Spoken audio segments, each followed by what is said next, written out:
Importance of Raja in the novel. When the novel begins, Raja is already married to Benazir, daughter of Hyder Ali. Hyder Ali neighbor ആണ് രാജയുടെ ideal ആണ് ഹൈദർ അലി. അതുപോലെ രാജ Ali relationship കാണിക്കുന്നത് shows A harmony existed between Hindus and Muslims in India before partition. Raja admired Hyder Ali. Hyder Ali encourages Raja and allows him to use his personal library at home when Ali heard about Raja's interest in Urdu poetry.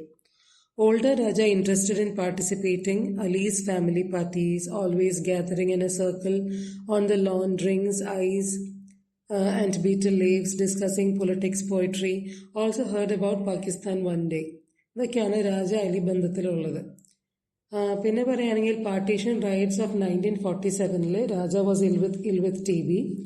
Raja gets frustrated of his helplessness towards Ali, gets relieved when he hears over the radio that it was a Hindu who had killed Gandhiji. Bim, confused by Raja's courage and ways of thinking. He is a hero stuff but too ill to act. അങ്ങനെയാണ് ബിം രാജനെ കുറിച്ച് think ചെയ്യുന്നത്. So രാജ ഭയങ്കര relieved ആവുന്നതിന് പകരം ആ സമയത്ത് Hindu Muslims തമ്മിലുള്ള mounting tensions ആണ്. അതായത് ഹിന്ദു ആണ് ഗാന്ധിജിനെ കില്ല് ചെയ്തെന്നുള്ളപ്പോൾ അവന് ഭയങ്കര ആശ്വാസം തോന്നി. കാരണം കോളേജിൽ ജോയിൻ ചെയ്തപ്പോഴും എന്താണ് ഫ്രണ്ട്സിൽ നിന്ന് കേൾക്കുന്നതാണ്, ഫ്രണ്ട്സിൽ നിന്ന് അറിയാൻ സാധിച്ചതാണ് ഹേറ്റഡ് ടുവേർഡ്സ് മുസ്ലിംസ്. സോ എന്താണ് ഈ 1947 mounting tensions between Hindu and Muslims? മെയിനായിട്ട് ഫിയർ ഓഫ് കമ്മ്യൂണൽ വയലൻസ്. അതായത് അതുകൊണ്ടാണ് ഫാദർ ഡിസ്കറേജ് ചെയ്യുന്നത് from joining Jamia Millia because it is unsafe for Hindus to study with Muslims. അതുപോലെ ഉറുദു പോയിട്ടിലുള്ള രാജയുടെ ഇഷ്ടം അത് ഭയങ്കര പ്രോബ്ലമാറ്റിക് ആവുന്നുണ്ട്. കാരണം ആദ്യത്തെ ഭയങ്കര കോമ്പോസിറ്റ് കൾച്ചർ ഒക്കെ ഭയങ്കര നാച്ചുറൽ ആയിരുന്നെങ്കിലും പാർട്ടീഷന്റെ സമയത്ത് ഉറുദു കുറച്ചും കൂടെ ലിങ്ക്ഡ് വിത്ത് മുസ്ലിം കൾച്ചർ ആയതുകൊണ്ട് കുറച്ചും കൂടെ ഡേഞ്ചറസ് ആണെന്ന് ഫാദറിന് തോന്നി. And social pressures. Raja's educational and cultural choices are restricted by communal considerations. Raja gets this idea from college when he discovers the bigotry of his friends. Friends called him traitor when he spoke them of Pakistan. So ഇതൊക്കെയാണ് mounting tensions എന്ന് പറയാൻ പറ്റുന്നത്. So ഇതൊക്കെയാണ് രാജയുടെ ലൈഫിൽ ഇങ്ങനെ ഇതിൻ്റെ ആ ഒരു സംഭവം കൊണ്ട് ഉണ്ടാകുന്നത്. അതുകൊണ്ടാണ് എന്ത് ചെയ്യുന്നത്, ഇങ്ങനെ ഗാന്ധിജി കൊന്നത് ഒരു ഹിന്ദു ആണെന്ന് അറിഞ്ഞപ്പോൾ ഇയാൾ ഭയങ്കരമായിട്ട് റിലീവ്ഡ് ആവുന്നത്. ഇവിടെ തന്നെയാണ് ഇനി രാജയുടെ അടുത്ത ഇമ്പോർട്ടൻസ് നോക്കുകയാണെങ്കിൽ, സോ ഇങ്ങനെ ഒരു പൊളിറ്റിക്കൽ രീതിയിലുള്ള ഹൈദർ അലി ബേസ്ഡ് ആയിട്ടുള്ള കാര്യങ്ങൾ കഴിഞ്ഞാൽ അടുത്തത് ബിം രാജ ബ്രേക്കപ്പ് ആണ്. ഈ ഒരു ഹൈദർ അലി മരിച്ചതിന് ശേഷം പ്രോപ്പർട്ടിയെല്ലാം ഇൻഹെറിറ്റ് ചെയ്ത് കഴിയുമ്പോൾ രാജ ഒരു ലെറ്റർ ബിമിന് അയക്കുന്നുണ്ട്.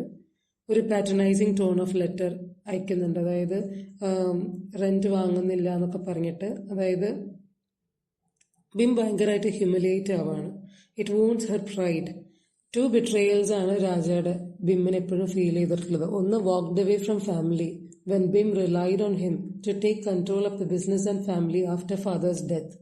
രണ്ടാമത്തെ ഈ ലെറ്റർ തന്നെയാണ്. അതായത് projecting his generosity in not increasing the rent or not going to sell the house. അങ്ങനെയുള്ള ആ ഒരു പാട്രണൈസിങ് ലെറ്റർ ഉണ്ടല്ലോ, ഇത് രണ്ടുമാണ് ഭയങ്കര ബിട്രയൽസ് ആയിട്ട് ബിമ്മിന് തോന്നിയിരിക്കുന്നത്. ഇത് തന്നെയാണ് ബിം രാജ ബ്രേക്കപ്പിനും കാരണമാവുന്നത്. പക്ഷേ ഈ മാരേജിന് ശേഷം ഹൈദർ അലിയുടെ മോള് ബേനസീറിനെ മാരേജ് ചെയ്തതിന് ശേഷം വൺസ് രാജ ബിമ്മിനെ വിസിറ്റ് ചെയ്യുന്നുണ്ട്. സോ ബിം ടെൽസ് താര വെഡിങ്ങിന് വരുന്ന സമയത്ത് പറയാണ്, Raja look like a pasha, he was so fat. ഭയങ്കരമായിട്ട് മാറിപ്പോയി എന്നുള്ള രീതിയിലാണ് പറയുന്നത്. ഇനി രാജയുടെ അടുത്ത ഇമ്പോർട്ടൻസ് നോക്കുകയാണെങ്കിൽ നോവലിലെ ഫസ്റ്റ് മെൻഷൻ തന്നെ his anger against his parents excessive card ഗെയിംസിനെ കുറിച്ചാണ്. അവൻ തന്നെ പറയാം, അതായത് രാജ തന്നെ പറയുന്നുണ്ട്, he would leap up on to the table in a lion mask brandishing a torch and set fire to this paper. അതായത് ഈ കാർഡ്സ് എല്ലാം കത്തിക്കുമെന്നെല്ലാം പറയുന്നുണ്ട്. ബിം രാജയും ആ സമയത്ത് ഭയങ്കര ക്ലോസ് ആണ്. വളരെ ചൈൽഡ്ഹുഡ് സമയത്ത് ഭയങ്കര ക്ലോസ് ആണ്. At that time BHIM flashed her sewing Caesar's in the sunlight and declared. ഇതെല്ലാം വെട്ടി കഷ്ണമാക്കുന്നെല്ലാം പറയുന്ന അങ്ങനെയൊക്കെ ഒരു സിറ്റുവേഷൻ ഉണ്ട്. ആ സമയത്ത് ഒരു ഭയങ്കര ക്ലോസ്ഡ് ആയിരുന്നു. ബിം രാജയും മാത്രമേ ഈ കാർഡ് ഗെയിംസിനെതിരെ ഇങ്ങനെ ഫണ്ണി ആയിട്ടാണെങ്കിലും റിയാക്ട് ചെയ്തിട്ടുള്ളൂ. പക്ഷേ ഈ സന്തോഷ് ഗുപ്ത ഇവരുടെ ആ ഒരു ബ്രേക്കപ്പിന്റെ കാണിക്കുമ്പോൾ തന്നെ ഡിഫറൻസ്. സന്തോഷ് ഗുപ്ത പറയുന്നത്, Rajas quest for distant world, different cultures, more colourful, sophisticated, അങ്ങനെയുള്ള രീതിയിലേക്കാണ്. ഉറുദു പോയിട്രി ഹൈദർ അലി ഐഡിയൽ ആവുന്നു, അങ്ങനെ ആ ഒരു രീതിയിലാണ്. ബിമ്മും ഇതുപോലെ റീഡിങ്ങും ലിറ്ററേച്ചറിനോടും കോമൺ ഇൻട്രസ്റ്റ് ഉണ്ടെങ്കിലും ബിം കുറച്ചും കൂടെ rational, non emotional, understanding of the world, history, facts, chronology, അങ്ങനത്തെ ഹിസ്റ്ററി, അങ്ങനത്തെ റിലേറ്റഡ് ആയിട്ടുള്ള കാര്യങ്ങൾ കൂടാണ് ബിമ്മിന് കുറച്ചും കൂടെ ഇൻട്രസ്റ്റ് ആയിട്ടുള്ളത്. സോ അതിൽ നിന്ന് തന്നെ നമുക്കറിയാം ഇവരുടെ ആ ഒരു ടേസ്റ്റ് ഡിഫറെൻ്റ് ആണെന്നുള്ളത്. ഇനി ഈ ബിം രാജയുടെ ഇമ്പോർട്ടൻസ് പറയുമ്പോൾ തന്നെ താരേനും കൂടെ പറയണം. കാരണം ബിം രാജ ബ്രേക്കപ്പിനെ പാച്ചപ്പ് ചെയ്യാൻ ശ്രമിക്കുന്നത് താരയാണ്, താരയുടെ ബക്കുലുമാണ്. കാരണം താര ഇങ്ങനെ ഓൾവേസ് ടെൻസ്ഡ് ആയിരിക്കുന്നത് ബക്കുലിന് താല്പര്യമില്ല. ബക്കുലിന് എപ്പോഴും കുറച്ച് എന്താ പറയുക സെൽഫ് പ്രൈസും അങ്ങനത്തെ ഒക്കെ കാണിക്കണം, താര ഭയങ്കര ഇംപ്രസ്ഡ് ആക്കണം. സോ ബക്കുലും ഇടപെടുന്നുണ്ട് ഇവരുടെ ആ ഒരു ബ്രേക്കപ്പ് എന്താ പറയുക കുറച്ചും കൂടെ ഒന്ന് പാച്ചപ്പ് ചെയ്യാൻ വേണ്ടിയിട്ട്. ബക്കുലും താരയെ നിർബന്ധിക്കുന്നുണ്ട്, അവരുടെ മീറ്റപ്പിന് കാരണമാക്കാനൊക്കെ പറയുന്നുണ്ട്. പക്ഷെ ബിം എന്ത് ചെയ്യുന്നുണ്ട്, അതായത് finally Bim has become forgiving and willing to change. അതിന് മെയിനായിട്ട് മൽക്ക് മിസ്ട്രയുടെ ആ മ്യൂസിക്കൽ കൺസേർട്ടാണ് അതിൻ്റെ ഒരു മെയിൻ റീസൺ. അതുപോലെ ലൈഫ് ഓഫ് ഔറംഗസേബ് ബുക്കൊക്കെ വായിച്ചു കഴിഞ്ഞ ശേഷം കരയുന്നുണ്ട്, ലെറ്റർ കീറിക്കളയുന്നുണ്ട്. അപ്പം അങ്ങനെയുള്ള കാര്യങ്ങളൊക്കെയാണ് നമ്മൾ രാജയുടെ ഇമ്പോർട്ടൻസിനെ കുറിച്ച് പറയുമ്പോൾ പറയേണ്ടത്. പൊളിറ്റിക്കലായിട്ടുള്ള രീതിയിലുള്ള പ്രശ്നങ്ങൾ, ഹിന്ദു മുസ്ലിം മൗണ്ടിങ് ടെൻഷൻസ്, ബിം രാജ ബ്രേക്കപ്പ്, അതിൻ്റെ ആ ഒരു പാച്ചപ്പ്, അവളുടെ ചൈൽഡ്ഹുഡായിട്ടുള്ള അവരുടെ ആ ഒരു യൂണിയൻ, എന്നാൽ ഈ സന്തോഷ് ഗുപ്ത മെൻഷൻ ചെയ്യുന്ന പോലുള്ള ഡിഫറൻസ്. അപ്പോൾ ഇതൊക്കെയാണ് രാജയുടെ ഇമ്പോർട്ടൻസ് പറയുന്നത്. ഇനി ബാബയുടെ പ്രസൻസ് പറയാം. ബാബ ഓട്ടിസ്റ്റിക് ബ്രദർ ആണെങ്കിലും ബാബയുടെ പ്രസൻസ് ഇവിടെ ഭയങ്കര ഇമ്പോർട്ടൻസ് ആണ്. അതായത് ബിമ്മും ബാബയാണ് other two people continue to live in their childhood home. ബാക്കി എല്ലാവരും പോകുന്നു. ഇപ്പോൾ ബാബേനും ആദ്യമേ പറയുമ്പോൾ ടോട്ടൽ ആബ്സെൻസ് ഓഫ് ബീയിങ്, ഭയങ്കര ഓട്ടിസ്റ്റിക് ആണ് ബാബ. ബാബയുടെ presence in the novel is heralded by the music of 40s. 40സിലെ മ്യൂസിക്, അതായത് ആ 40സിൻ്റെ സമയത്ത് 40സിൻ്റെ മ്യൂസിക് തന്നെയാണ് എന്ത് ചെയ്യുന്നത്, ഓൾവേസ് കേട്ടുകൊണ്ടിരുന്നത്. Smoke gets in your eyes, don't fence me in, donkey serenade, ഇതൊക്കെയാണ് ഇവിടെ മെൻഷൻ ചെയ്യുന്ന മ്യൂസിക്. അതുപോലെ ഇതെല്ലാം കാണിക്കുന്നുണ്ട് shows lack of clarity, wisdom. അതുപോലെ ഡോണ്ട് ഫെൻസ് മീ എന്നൊക്കെ പറയുമ്പോൾ the trapped situation of the central characters in the novel. Donkey serenade എന്ന് പറയുമ്പോൾ ആ ഒരു വിസ്ഡത്തിൻ്റെ ആ ഒരു കുറവ് എന്നൊക്കെ പറയും പോലെ, അതായത് ബാബ കുറച്ച് ഓട്ടിസ്റ്റിക് ആണല്ലോ. അപ്പം അങ്ങനെ കുറച്ചൊക്കെ അവിടെ ഇവിടെയും തൊട്ട് ഒരു ടാൻജൻഷ്യലായി പോകുന്ന ചില മ്യൂസിക്കൽ ഭാഗങ്ങളാണ് നമുക്കിവിടെ കാണാൻ പറ്റുന്നത്. ഇവിടെ ട്രാപ്പ് എന്ന് പറയുന്നുണ്ടല്ലോ, എന്തൊക്കെ തരം ട്രാപ്പുകളാണെന്ന് നമുക്ക് പറയുകയാണെങ്കിൽ എല്ലാ ക്യാരക്ടേഴ്സും ഒരു ട്രാപ്പിൽ പെട്ടിരിക്കുകയാണ്. ഫോർ എക്സാമ്പിൾ ബാബ ഒരു ഓട്ടിസ്റ്റിക് ട്രാപ്പിലാണ്. താര ഗിൽറ്റ് എന്ന് പറഞ്ഞാൽ ഈ ബിമ്മിനെ വിട്ടു പോയതും ഒരു എസ്കേപ്പ് ത്രൂ മാരേജ്, അതിൻ്റെയൊക്കെ ഒരു ഗിൽറ്റ് ഉണ്ട്. ലോധി ഗാർഡൻസിൽ ബിമ്മിനെ അത് ഇടയ്ക്കിടയ്ക്ക് ഇങ്ങനെ കൊണ്ടുവരുന്നുണ്ട്, അതായത് റേക്കപ്പ് ചെയ്ത് കൊണ്ടുവരുന്നുണ്ട്. താര കൊണ്ടുവരുന്നുണ്ട്. ലോധി ഗാർഡൻസിൽ ബി അറ്റാക്ക് ഉണ്ടായപ്പോൾ അവനെ വിട്ടിട്ട് പോയി എന്നൊക്കെ പറഞ്ഞ്. പിന്നെ ബിമ്മാണെങ്കിൽ ബിമ്മിൻ്റെ സർക്കംസ്റ്റൻസസിൽ ട്രാപ്ഡ് ആണ്. ആൾക്ക് ഉദ്ദേശിക്കുന്ന ഒരു ലൈഫ് ലീഡ് ചെയ്യാൻ ബിമ്മിന് സാധിക്കുന്നില്ല. ഒരു ടീച്ചിങ് ജോബാണ്, അത് ചെയ്യുന്നുണ്ട്, പക്ഷെ കണ്ടിന്യൂ ചെയ്യാനായിട്ടുള്ള പ്രശ്നങ്ങൾ. രാജയാണെങ്കിൽ എന്ത് ചെയ്യുന്നു, രാജയ്ക്ക് ദാസ് ഹൗസ് ഹോൾഡാണ് ഒരു ട്രാപ്പ്. അവൻ രക്ഷപ്പെട്ടത് എങ്ങനെയാണ്, ഡൽഹിയിൽ നിന്ന് ലീവ് ചെയ്ത് ഹൈദരാബാദിൽ സെറ്റിൽ ചെയ്തിട്ടാണ് രാജ പോകുന്നത്. മീരാമാസി പോവർട്ടിയുടെ ഒരു ട്രാപ്പിലായിരുന്നു, ആൽക്കഹോളിസം ട്രാപ്പിലൊക്കെ ആയിരുന്നു. പിന്നീട് എന്ത് ചെയ്യുന്നു, സൂയിസൈഡ് ചെയ്യുന്നുണ്ട്. സൂയിസൈഡ് അല്ല, മരിക്കുകയാണ് ചെയ്യുന്നത് എന്നുകൊണ്ട്. അലിയുടെ ഒരു പാർട്ടീഷൻ റൈറ്റ്സിൽ അലി ട്രാപ്ഡ് ആവുന്നു. എല്ലാ വീടും എല്ലാം ഉപേക്ഷിച്ച് പോകേണ്ടി വരുന്നു. വളരെ കുറഞ്ഞ പൈസയ്ക്ക് ടെനൻസിന് തന്നെ ഇത് സെല് ചെയ്യേണ്ടി വരുന്നു. പക്ഷെ ബിമ്മ വീട് വാങ്ങുന്നില്ല. ഇനി in experience of Das children in dealing with life after their parents death parallels the റോനസ് of nation in coping with its post colonial situation. അത് നമുക്ക് ആ ഒരു ദാസ് ചിൽഡ്രൻ ഇൻ എക്സ്പീരിയൻസ് ശരിക്കും പാരലൽ ചെയ്യുന്നത് എന്താണ്, റോനസ് of nation in coping with its post colonial situation. So ഇതൊക്കെയാണ് ട്രാപ്പിനെ കുറിച്ച് പറയുന്നത്. നമ്മൾ ബാബയുടെ പ്രസൻസ് ആണ് പറഞ്ഞുകൊണ്ടിരുന്നത്. ബാബ കേട്ടുകൊണ്ടിരുന്ന മ്യൂസിക്കിന്റെ പ്രത്യേകതകൾ എന്താണ്, അതിൽ കാണിച്ചിരിക്കുന്ന ട്രാപ്സ് എല്ലാം എന്താണെന്ന് പറയുന്നത്. ഇനി ബാബയുടെ കയ്യിൽ ഇപ്പോഴും ഒരു ഗ്രാമഫോൺ ഉണ്ട്. അത് ബേനസീറിന്റെ അബാൻഡൻഡ് ഗ്രാമഫോൺ ആണ്. അത് അലിയുടെ ലോക്ക്ഡ് ഹൗസിൽ നിന്നാണ് അത് എടുക്കുന്നത്. അലിയുടെ ലോക്ക്ഡ് ഹൗസ് ഇവിടെ സിംബലൈസ് ചെയ്യുന്നത് closed Hindu Muslim relations in India, അതാണ്. അങ്ങനെ ബിമ്മും താരയും എന്താണ്, ഇനി ബാബയുടെ ഒരു പെത്തറ്റിക് ആയിട്ടുള്ള ഒരു സിറ്റുവേഷൻ എന്താണ് മെൻഷൻ ചെയ്യുന്നത്, ബിം താരയും അവനെ എന്ത് ചെയ്യുന്നു, ഓഫീസ് വിസിറ്റ് ചെയ്യാൻ വേണ്ടി ബാബേനെ നടത്തി ഓഫീസിലേക്ക് കൊണ്ടുപോകാനായിട്ട് ട്രൈ ചെയ്യാണ്. പക്ഷെ എന്ത് ചെയ്യുന്നു, ബാബയ്ക്ക് സാധിക്കുന്നില്ല. ഭയങ്കര വോയിസും ഒക്കെ ആൾക്ക് ഭയങ്കര പ്രശ്നമായിട്ട് വീഴുകയൊക്കെ ചെയ്യുന്നുണ്ട്, അങ്ങനെ താങ്ങി പിടിച്ച് വീട്ടിലോട്ട് കൊണ്ടുവരുന്നൊക്കെ ഉണ്ട്. അതുപോലെ ബിമ്മിൻ്റെ ലൈഫിൽ തന്നെ ഒരു ടേണിംഗ് പോയിന്റ് രാജയോടുള്ള ദേഷ്യം ബാബയോട് തീർക്കുമ്പോൾ ആ ബാബയുടെ ഒരു സൈലൻസിലാണ് ബിമ്മിനൊരു ചെറിയൊരു റിയലൈസേഷൻ അവിടെയും സംഭവിക്കുന്നുണ്ട് ബിമ്മിന്. അങ്ങനെ ആകെ ചേഞ്ച്ഡ് ആവുന്നുണ്ട്. ഇനി താര ആൻഡ് ബിമ്മിൻ്റെ compulsion towards Baba to walk, അതിൻ്റെ ഒരു സിറ്റുവേഷൻ പറയുകയാണെങ്കിൽ they wanted to make Baba normal, to make him little more independent ആക്കണം എന്നൊക്കെ. അതായത് താരയാണെങ്കിൽ ബിമ്മിനെ ഇങ്ങനെ ഒന്ന് ഹെൽപ്പ് ചെയ്യണം എന്നുള്ള രീതിയിലാണ് താര നിൽക്കുന്നത്. കാരണം ഗിൽറ്റ് ഫീൽ ഉണ്ടല്ലോ. സോ നമുക്ക് അവനെ നടത്താന്നൊക്കെ പറഞ്ഞു കൊണ്ടുവരാണ്. എന്നാൽ ബിം എന്ത് ചെയ്യുന്നു, അത് എഗ്രി ചെയ്യുന്നു. ബിമ്മിന് പിന്നെ ഒരു അതോറിറ്റി ഉണ്ട്. അപ്പം താരയുടെ ഗിൽട്ടും ബിമ്മിൻ്റെ അതോറിറ്റിയും കൂടെ കൂടിയിട്ടാണ് ഈ ബാബേനെ ഇത്രയും ഒരു പത്തറ്റിക് സിറ്റുവേഷനിലൂടെ കടത്താൻ പോകുന്നത്. അപ്പം അങ്ങനെയാണ് പ്രശ്നം. അപ്പം എന്താ വെച്ചിട്ടുണ്ടെങ്കിൽ ബാബയ്ക്കാണെങ്കിൽ ഭയങ്കര ഫിയറാണ്. അതായത് cannot cope with noise, crowds or unfamiliar spaces. Going out എന്ന് പറഞ്ഞാൽ തന്നെ അതിന് ഭയങ്കര ടെറിഫൈഡ് ആവാണ് അയാൾ ചെയ്യുന്നത്. അപ്പം ഇങ്ങനെ നടന്നുകൊണ്ടിരിക്കുന്നത് ശ്രദ്ധിച്ച് നടക്കുവാണ്, വീഴും എന്നുള്ള തോന്നലുണ്ടെങ്കിലും പെട്ടെന്ന് കേൾക്കുകയാണ് വോയിസ്. അതായത് ഹി ഹിയേഴ്സ് വോയിസസ് ഷൗട്ടിങ് ഹട്ടോ ഹട്ടോ. Baba collapses and falls as he feared. അങ്ങനെ ബാബ വീഴുവാണ്. അപ്പോൾ ബാബയുടെ ഹെൽപ്ലെസ്നെസ് ആണ് കാണിക്കുന്നത്. അതായത് ബാബ വൾണറബിൾ ആണെന്നും ഡിപ്പെൻഡൻ്റ് ആണെന്നും അങ്ങനെ അത് ബിമ്മിനും താരയ്ക്കൊക്കെ ഭയങ്കരമായിട്ട് അത് ശരിക്കും അത് ഫീൽ ആവുന്നുണ്ട്. അതായത് അവരങ്ങനെ ശ്രമിച്ചാൽ മാറുന്നൊരു സംഭവമല്ല ഇതെന്നുള്ളത്. അതായത് Desai also shows that love without understanding can hurt എന്നുള്ള കാര്യം കൂടെ അവിടെ അറിയുന്നുണ്ട്. പിന്നെ ബിമ്മിൻ്റെ ടേണിംഗ് പോയിന്റ് എന്ന് പറഞ്ഞ ബാബയുടെ ഒരു കാര്യം. അതായത് Bim vents her anger at Raja by emotionally threatening Baba to go live with him. അതായത് പൈസ ഇല്ല, അപ്പോൾ എന്ത് ചെയ്യുന്നുണ്ട്, നമ്മളുടെ ഓഫീസിൽ ഒരാൾ വിളിച്ച് പറയുന്നുണ്ട് നിങ്ങൾ വരണം, അതല്ലെങ്കിൽ ഇതാവും പ്രശ്നമാവും എന്നൊക്കെ പറയുന്നുണ്ട്. അപ്പോൾ താര പറയുന്നുണ്ട് ഇല്ല, എല്ലാവരോടും ചെയ്തിട്ടേ നമുക്ക് ഷെയർസ് എല്ലാം വിൽക്കാൻ പറ്റുള്ളൂ എന്നുള്ള താരയുടെ കമൻറ്റ്. അതൊക്കെ ബിമ്മിന് ഭയങ്കരമായിട്ട് വിഷമാവുന്നുണ്ട്. അപ്പോൾ ദേഷ്യം തീർക്കുന്നത് ബാബയോടാണ്. ബാബയോട് പറയാണ് നീ അവിടെ പോയി താമസിക്കുമോ എന്നൊക്കെ പറഞ്ഞ് ചോദിക്കുകയാണ്. അപ്പോൾ പിന്നെ ഇങ്ങനെ ആ ആങ്കർ അങ്ങനെ കയറി ഭയങ്കര ഒരു ത്രെറ്റനിങ് മോഡിലേക്ക് എത്തും ബിമ്മ. പക്ഷെ ബാബ ഭയങ്കര സൈലൻ്റായി പേടിച്ചിരിക്കുന്നത് കാണും. അങ്ങനെ her anger collapses leaving self awareness. Later ആണ് ഇവരൊരു റിയലൈസേഷനിലേക്ക് വരുന്നത്. അതായത് ഇവനിങ്ങനെ ബീറ്റ് ചെയ്തുകൊണ്ടിരിക്കുകയാണ്. അതായത് ത്രൂ ആർഗ്യുമെന്റ്സ് നമ്മൾ ബാബേനെ ഇങ്ങനെ ത്രെറ്റൻ ചെയ്തുകൊണ്ടിരുന്ന് ബാബയുടെ സൈലൻസിലാണ് ബിമ്മിന് അത് റിയലൈസ് ആവുന്നത്. So that is a turning point in Bim's life. അതുപോലെ റീഡിങ് ലൈഫ് ഓഫ് ഔറംഗസേബ് അങ്ങനെ ഒരു സിറ്റുവേഷൻ കാണിക്കുന്നുണ്ട്. Shows human flaws, endurance and consequences of rigidity.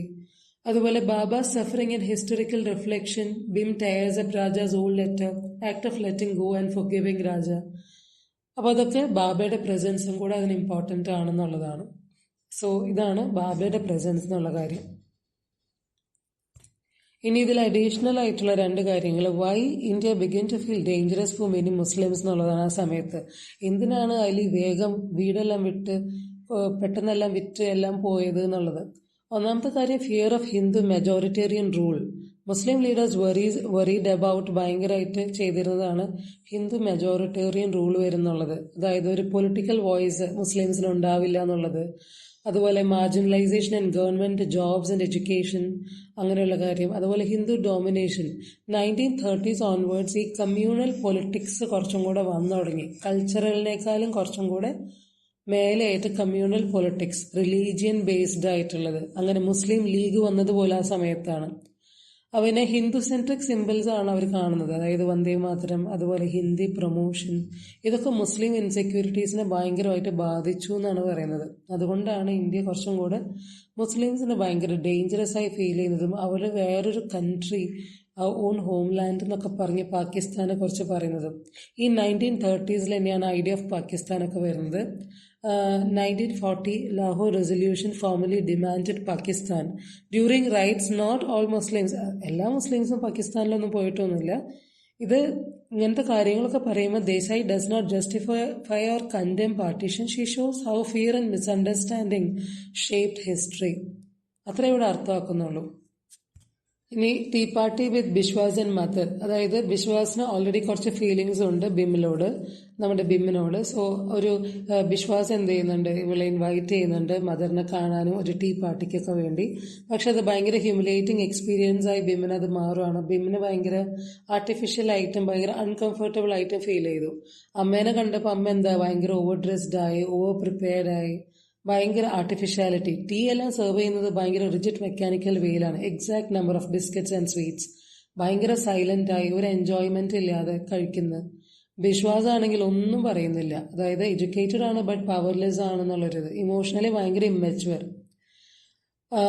Mrs ബിശ്വാസിന്റെ dominance ആണ് അവിടെ കാണിക്കുന്നത്. അതുപോലെ എന്താണ് ബിമ്മിനെ സംബന്ധിച്ചിടത്തോളം എന്താ പറയാ, ഇത് ഭയങ്കര ഇമോഷണൽ ഹ്യൂമിലിയേഷനായി, ഭയങ്കര ആർട്ടിഫിഷ്യൽ ആയിട്ടുള്ള social rituals, social and cultural tensions അതൊക്കെ അവിടെ കാണാമായിരുന്നു.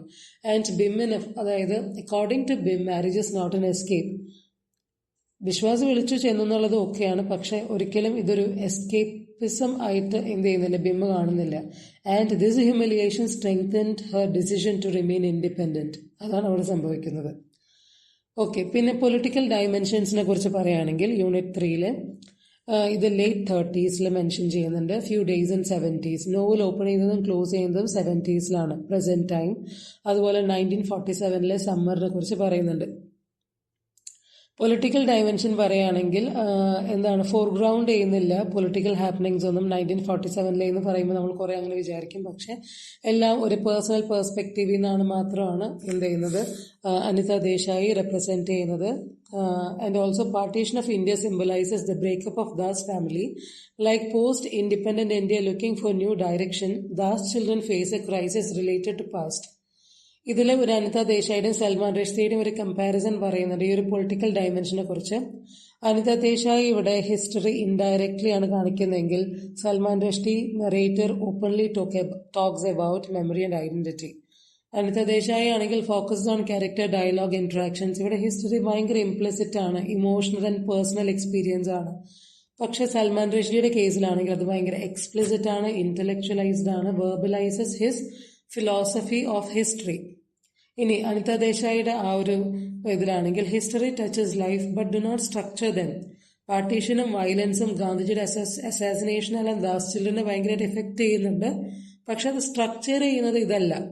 പക്ഷെ സൽമാൻ റഷ്ദിയുടെ സലീമാണെങ്കിൽ ഹിസ്റ്ററിയും ഫാമിലി ലൈഫും ഭയങ്കര കണക്റ്റഡ് ആണ്. സലീമിന്റെ ലൈഫ് തന്നെ run parallel to national history എന്നുള്ള രീതിയിലാണ് പോയിക്കൊണ്ടിരിക്കുന്നത്. അനിത ദേശായി ആണെങ്കിൽ ഒരു ആക്സിഡന്റൽ കണക്ഷനാണ് ഹിസ്റ്ററിയും ഇൻഡിവിജ്വലും തമ്മിലെങ്കിൽ സൽമാൻ റഷ്ദി കുറച്ചും കൂടെ പേഴ്സണൽ ലൈഫും നാഷണൽ ഇവന്റ്സും are destined to meet each other അങ്ങനെയുള്ള രീതിയിലാണ് അവതരിപ്പിക്കുന്നത്. So that is a political ഡയമെൻഷനെ കുറിച്ച് പറയുകയാണെങ്കിൽ. ഇനി ഹിസ്റ്ററി ദാസ് ചിൽഡ്രനെ എഫക്ട് ചെയ്തെന്ന് പറഞ്ഞല്ലോ. എങ്ങനെ?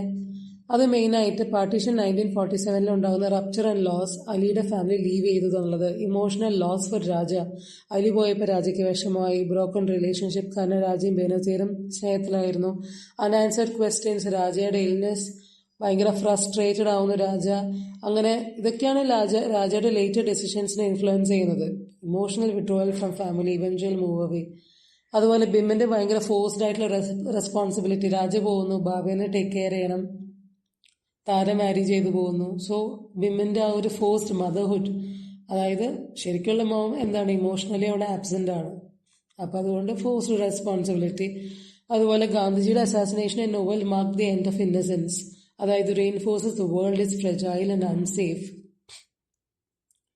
പക്ഷെ ഇവിടെ നമ്മൾ ഇങ്ങനെ ഒരു പൊളിറ്റിക്കൽ ഡയമെൻഷൻസ്, ഇങ്ങനത്തെ എന്താ പറയുക പൊളിറ്റിക്കൽ ഹാപ്പനിങ്സ് ഉണ്ടെങ്കിലും ദാസ് സിസ്റ്റേഴ്സിനെ ഇത് ഡയറക്റ്റ്ലി ഇൻഫ്ലുവൻസ് ചെയ്യുന്നില്ല എന്നുള്ളത് എങ്ങനെയാണ് പോർട്രേ ചെയ്തിരിക്കുന്നത് നോക്കിയാൽ, Das sisters live far away in the civil lines area of old Delhi, well protected, quite and peaceful area. So ഇവിടെ വയലൻസ് ഇസ് പ്രസന്റ് ആണ് but distant. And also national history appears as a background glow, not a direct experience. Example പറയുകയാണെങ്കിൽ Bim pacing up and down on the rooftop. Imagine she could hear the sound of gunshots, cries, lot of other voices, but later she realizes that it is only her imagination. ഒന്നും കൂടെ ഒന്ന് ശ്രദ്ധിച്ചു നോക്കിയപ്പോൾ the only sound she was able to hear was a ceaseless rattling of frogs and occasionally a Tonga hose cart sound. So ഇതാണ് പറയുന്നത് political dimensions ഉണ്ടോ എന്ന് ചോദിച്ചാൽ ഉണ്ട്. It is A background, it's A back drop. അതല്ലാതെ foreground ചെയ്യുന്നില്ല, അത് project ചെയ്യുന്നില്ല, കംപ്ലീറ്റ്ലി സബ്ജക്റ്റീവ് ആണ്. ആൻഡ് വയലൻസ് എല്ലാം അവിടെ പ്രസന്റ് ആണ്. ബട്ട് ദാസ് സിസ്റ്റേഴ്സ് അല്ലെങ്കിൽ ദാസ് ഫാമിലി ഭയങ്കര ഡിസ്റ്റന്റ് ആണ്. അങ്ങനെയായിട്ട് ഇത് കാണിക്കുന്നുള്ളൂ. അതിന് ഇമ്പോർട്ടൻസ് കൊടുത്തിട്ട് കാണിക്കുന്നില്ല. ഇന്നർ ഇമോഷൻസ്, ഫീലിങ്സ്, ഇന്നർ ടേമോയിൽ, അതിനൊക്കെയാണ് ഇവിടെ ഇമ്പോർട്ടൻസ് കൊടുത്തിരിക്കുന്നത്. So that is about unit 3.